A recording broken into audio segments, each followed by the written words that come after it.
are here to do something I kind of said I was never gonna do. But you know what? Times change, and so do I.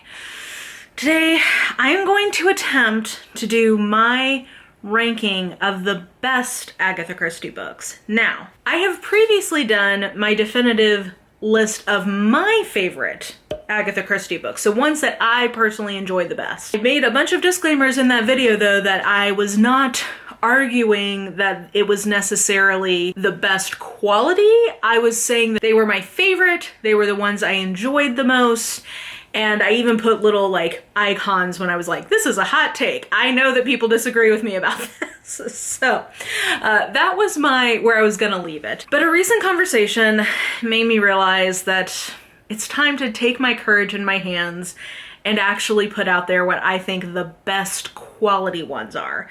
Now, I have a ton of Christie content if you don't normally watch this channel. I also have recommendations on where to start with Agatha Christie, so that is a separate conversation as well. But what I'm gonna do today is I'm going to rank the top 15 quality. I'm going to rank the best Agatha Christie books.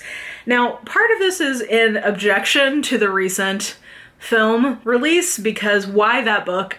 It's definitely not one of her better ones, and there's so many great ones to still get that level of attention and, you know, spotlighting for people to go read the book.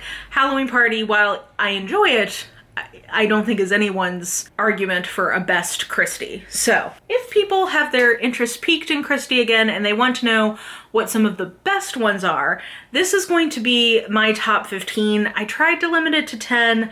I got to 12 and realized if I was gonna do 12, then I should just do 15. That's logical, right? I should mention out the gate that this is going to be spoiler free, so I will talk about the reasons that I put the books where I put them, but I will do it in a way that is not spoilery outside of what you would know from a plot synopsis. I decided to assess these on 5 characteristics, which are plot, meaning really a unique plot, a fun plot, a well-known plot, an influential plot, just plot as an entity. I'm not assessing its like plausibility or realisticness. I'm just talking about it as a lover of the mystery genre. Is it fun? Is it engaging? Is it like the first time Christie does this and she does it in a great way? Is it a perfection of a certain kind of book she does? Etc. Setting is going to be how the degree to which the atmosphere of the book lends to its overall either suspensefulness or mysteriousness or menacing quality. You know, how much is the setting influencing the experience of the book in general? Some of her books are set in England, some of them are set in the Middle East and other places, so how much does that setting influence the overall experience of the book in a positive way? Number 3 is characters. So how memorable are the characters? Are they the perfection of kind of a Christie type? There's one character I always refer to as the Miss Debenham type, which is sort of the competent, beautiful young woman, and I would argue the Miss Debenham character is the perfection of that type. So is there a notable character in that respect? Are the character dynamics interesting? Are there interesting family dynamics or interpersonal dynamics, etc.? Tone/writing is how well I think the book is constructed and how much it shows off what I think is unique to Christie, and that is how readable her prose is because of its sort of effervescent effortlessness. I realized how important this is to the Christie formula for success when I started reading other authors of this time period, and I think one thing that's really striking is even if the plots of some of those other authors might be more interesting or, you know, a better puzzle mystery, maybe it has like a cooler setting, whatever, there's just very few people who write the way Christie does. You can also really see this if you read her autobiography of just how chatty and enjoyable it is. She, I think, had a unique gift for that sort of just easy breezy prose. It is really a huge part of the Christie reading experience is the readability and humor and observations of her writing. And then the fifth category I put was innovation, because she does have some books where she is either doing something for the first time, or she is popularizing something, or kind of synthesizing a couple of different genre elements together. I'm not going to get into spoilers on what those are, but if there is an innovation of some kind, I will indicate that is part of what this is doing, that she was either the first or she was the popularizer of something in the mystery genre in the book. So those are my 5 criteria, and let's just go ahead and dig on in. I'm going to start at the top and work my way down, because I think the top of my list will be less controversial than the bottom. So number 1, I'm going to say her best book is And Then There Were None. This was reinforced to me recently. This was a patron book club choice, and I was dissecting it and kind of looking at its structure. And this hits on all 5 categories. The plot is the isolated closed circle mystery that everybody has tried to recreate since this. The setting is really well done. I think the wildness of this isolated island, in contrast to the uber modern house, is very effectively used in this book. Characters are very distinctive, some more so than others, but like the character work in this is pretty great. The writing really conveys that existential dread, which is the tone of the book, I think perfectly. And I think this is the definitive version of this trope. People, whenever they do an isolated closed circle mystery, it is always going to be referenced as And Then There Were None retelling, like always.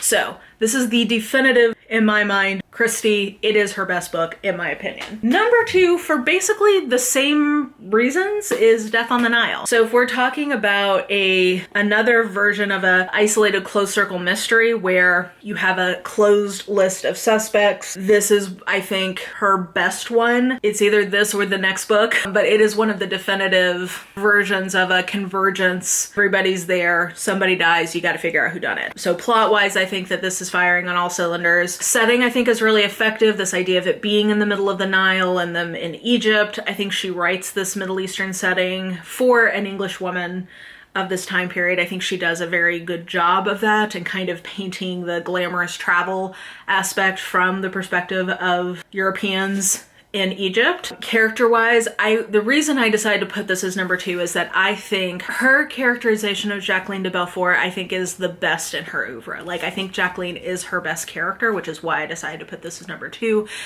And then her dynamic with Lynette Ridgway, I just think is so well drawn. It's really interesting. It takes a while for this one to get going, but I think that slow burn adds to the overall kind of impact of the story once you really hit the ground running on bodies dropping. So I think character-wise, this is one of her very best books. Tone and writing, I think, like I said, she captures the atmosphere really well. She captures, I think, Poirot really well in this with the way that he's described. Overall, the writing is exactly what I would expect from a Christie book in her prime. And then innovation, again, I think that there's like a thing in this that is pretty well known, and it's part of why this has been adapted so many times, because that component, I think, is very satisfying to audiences. So the same type of book that as time has gone on, I've become convinced is not quite as good as Death on the Nile. It's not, I think quality-wise, I'm here to make the argument that this is not as good of a version of the story as Death on the Nile. I think it's a splashier version of it, and that is why Murder on the Orient Express is arguably her best known book. But I think in terms of the way the clues play out, this is a little bit less dynamic because Poirot is interviewing people so much of this book, but it still has a lot of the satisfying elements of that closed circle mystery, except this time they're snowed in on a train, which is really fun. Another setting-wise, I think the luxury travel thing, absolutely, she like captures that, and that feeling of, you know, being snowed in is so great. Character-wise, hateable victim, and then a lot of really vivid characters who are all suspicious. I also really love the dynamic of Poirot and his friend who owns the line who he's traveling with. I think that's great. So I feel like those are kind of like the things that set this apart, really, are the plot and the setting and a little bit of the characters. And then number 4, I don't have a physical copy because they cut me off. My source of where I was getting these died out before I got to this one, but I'm gonna put number 4 as Five Little Pigs because I think that this is her best. I mean, I guess you could argue that Murder on the Orient Express has a cold case element to it. Actually, As It Does and Then There Were None in some respects, but really Five Little Pigs is her best cold case book, I think. It's one where I think the plot of a murder from the past and then really its characters, I think, are where it shines. It has a lot of really vivid characters. Poirot trying to solve this murder because the daughter of the woman who was convicted of murdering her husband is about to get married, and so he's trying to bring her some resolution as to if her mother really did it. And I think, yeah, especially the ending with the character work, I think is really satisfying and memorable. And like I said, I think that this is the best version of her cold case plot type, which she does in a good number of her books, actually. There's quite a bit of cold cases in the Christie oeuvre. So I would agree that this, with many people who think that this is the best book, period. I can't go there, but I can say that I think this is definitely the best of its plot type for sure, and also has very strong character work. Rounding out the top 5, I'm going to say The Murder of Roger Ackroyd because this has an innovation in it, which we can't talk about, but it is a classic country house kind of mystery in a small town. I think that this is just, I mean, it's a crowd pleaser. It's a really fun detective story, and the innovation element in this, I completely understand why people feel like quality-wise, this has to be among her best. Number 6, I'm going to put a marple, and that is The Murder at the Vicarage. And really the two things that I think stand out from this, it's a classic small town mystery with a country house in it, but I think the tone/writing really sets this apart because it has this narrator who is this buffoon of a vicar who is so clueless, and he's so fun to read. It's very funny, I think, this book. So I think the tone and writing sets this a cut above, as well as just the overall setting, because this is the definitive Marple book in a lot of ways, I think. It's just that St. Mary Mead vibe, the setting of that town and kind of the establishing of that town, I think, is great in this. And this is, I think, the book a lot of people are thinking of when they're thinking of Christie outside of these sort of like well-known plots. This feels like maybe the most stereotypical Christie of what people who've not read her work imagine it is like. So I felt like it had to be pretty high up. Now, we're starting to get into some controversy because some people would not put this even in their top 15, but I just think they're wrong, okay? And this is my favorite Christie book, and I'm gonna put Cards at the Table at number 7. The reason is that I think that this is a perfect for me, this hits all 5 of our criteria, okay?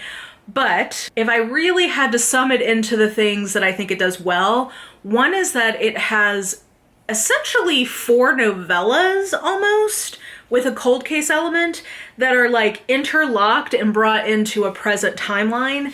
It's also a fantastic version of a locked room mystery in terms of its plot.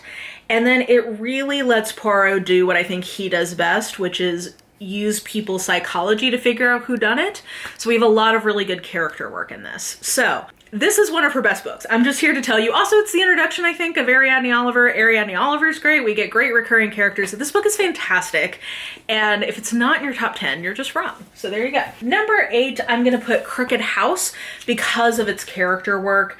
And also just sort of I guess it would be the tone, because I think it has a really good sense of sort of menace and a really interesting family dynamics. It also has a really impactful direction the plot goes, which is all I can say. But I think if you're looking for a standalone Christie that is very character focused, this is where I would point people to. And I think it has to be in her top 10 best books. I think the writing is great. It's the post-war period. Yeah, this is just a great book. And I think it gets lost in the shuffle a little bit, but I think the psychology and kind of the Christiness of the approach to the psychology of the characters is pretty fantastic. Okay, and then 9 and 10, I kind of went back and forth on which would go where, but I'm gonna say Evil Under the Sun is gonna be my number 9 because I think that this is just a great example of Christie in her prime. Lots of interesting characters who are all on holiday together. It's during the Second World War, but that's like not brought up. And I think that it has a lot of fun, very Christie plot paths that it walks down and very Christie character types. So this is another one that just feels, if you've read all of her books, this feels very Christie. This is a very good representation of what she does when she is doing her thing really well. And I think the plot and setting are probably the 2 things that I think are standouts here. Number 10, Many people would put this higher. This is one of her best plots, I will agree, if you don't think of this as a serial killer book. Okay, so that's how this is pitched, and that's probably why I personally didn't end up loving it the way a lot of people do. It's kind of a serial killer book, but don't think of it in the way that today a serial killer thriller would be written. If you don't have that expectation, I think that you will find this very enjoyable, and it is a really fun plot. So yeah, I will concede that this deserves to be in the top 10 of the best Christies because the plot is so fun.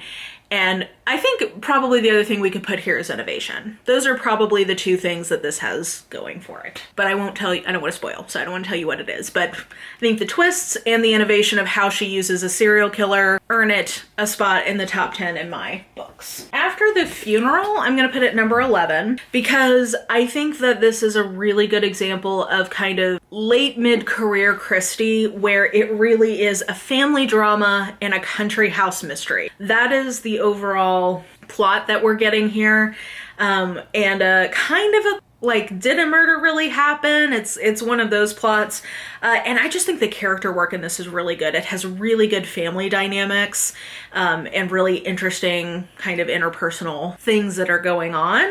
I think this has some interesting things to say about class, and yeah, this is an excellent Christie, particularly. Like, this is one of her last truly great books, in my opinion. Lord Edgeworth Dies, I'm going to put at number 12 because this is, I think, Christie doing her thing and being very Christie. And I can't tell you exactly what I mean by that, but in terms of the plot and characters, it's just such a... It's so Christie, and it's really satisfying when everything ends up kind of playing out. I think that she has some just quintessential Christie types in here, and some quintessential Christie twists and turns. We've got Poirot and Hastings together, which is always fun. Yeah, so I just think this is one of her best. This is one of her best. It had to be in my top. So then I had 3 left after I had that 12. And I was like, okay, what 3 am I going to throw in? So I'm going to put The Body in the Library, which is a Marple, as number 13, because I think this is probably the second best quality Marple. It's also basically a novella, and I think Marple works really well in short stories. I decided not to include short stories in this list, so I feel like this is sort of my plug for a shorter version of Christie. And I do think you should read Murder at the Vicarage before you read this so that you know who some of the characters are. You don't have to. But I think that the recurring characters are really fun in this. I think the Marple part of it is really good. And I think overall the setting is what makes this particularly kind of a winner. I was between this one and A Murder is Announced, but I decided I think this is a slightly better book. 14, I'm gonna put Hercule Poirot's Christmas, which might be I think this is one of the more controversial ones that I'm including this in my top 15, but hear me out. I just think that this is a great example of her locked room mystery plot, so it's good there. And then I really like the family dynamics in this a lot. I think they're interesting. I think where things end up is interesting, and the twist I think is another innovation / is just fun. Like, the places this plot goes, I think, are just so fun that for me, it has to be in the top. Okay, and then last, and I guess least in the sense of this list, but not in her oeuvre, obviously, I decided to put Towards Zero. And that's because I know a lot of people would want Endless Night on this top 15 list, okay? People want it there, and I just can't. I don't think that book is as good as people think it is, okay? I just have to be honest. But this is where this is gonna be what I think is her best melodrama in terms of the motive and her portrayal of a certain character type. I think that this is the best version of it quality-wise, so that is why I decided to put it here. So I think if that's the tone that you like from Christie, this is the best version of it. So if you like a little bit more of if you're down to go with sort of like an over-the-top progression to the plot, I think that this is the best version of this flavor of over-the-topness. Is that the best thing I can say without getting spoilery? It's Christie in her prime. It's really well written. I'm gonna say that this is the best. I'm gonna tell you though, I always kind of think of Endless Night Towards Zero and Murder is Easy as all kind of being of a piece in certain ways. And of them, I find Murder is Easy the most entertaining. But I will concede it is not the best quality. So my placeholder for that type of Christie is gonna be Towards Zero, and I'm putting it at number 15. That is my controversial but honest list of when I'm trying to be as objective as one possibly can. There's no such thing as objectivity, you know.